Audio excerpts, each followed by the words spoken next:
sitaki vituko za aina ile. Tunamalizia. Acha tumalizie na Psalms 51. Unatakaje sasa? Unatakaje? Sasa naona ni saa 8 imefikisha 15 minutes quarter to gospel.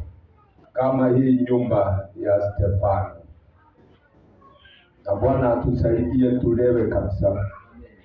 Mtu ambaye alikuwa uliokolewa na damu ya mwana kondoo, utasimama wima hata kukiwa na shida, hata majaribu ya walai ama kujaribu kujitetea.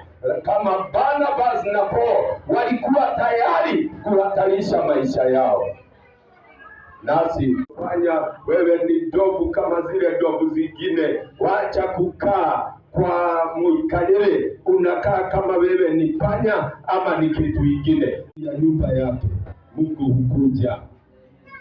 Naomba ya kwamba Mungu awakujie. Mungu akujie kila mmoja wenu. Katika biashara yako kukaa tu ama pale unafanyia kazi na Mungu anataka kukupanua, lakini umekuwa mapale, ainue penina wawili watatu wakusukume na ile ina nafasi ya kupanuka. Kwa hivyo kama hauna mawazo na mipango ya vile mnalioliwa na kazi ya Bwana vile ilivyo, wakasema ya kwamba wivu ndio. Mimi husoma maandiko yale siku mingi, na miaka yangu yote ya kihuduma nimesoma maandiko yale. Sijui hao wengine 10 majina yao siyajui, na ile tuachane na maelfu sijui elfu gapi. Kuna kanisa Sunday ya tarehe 7 tarehe 5 anakaa kama panya. Itakuwa hiyo ni maajabu.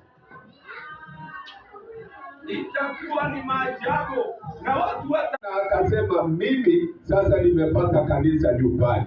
Na Sunday ya kwanza huyo mama na watoto wake walikuwa hapo, na mpaka siku ya tulivyokuwa tunatarajia, zaidi ya vile tulikuwa tumejipanga, zaidi ya maombi yetu, zaidi ya our wildest imagination.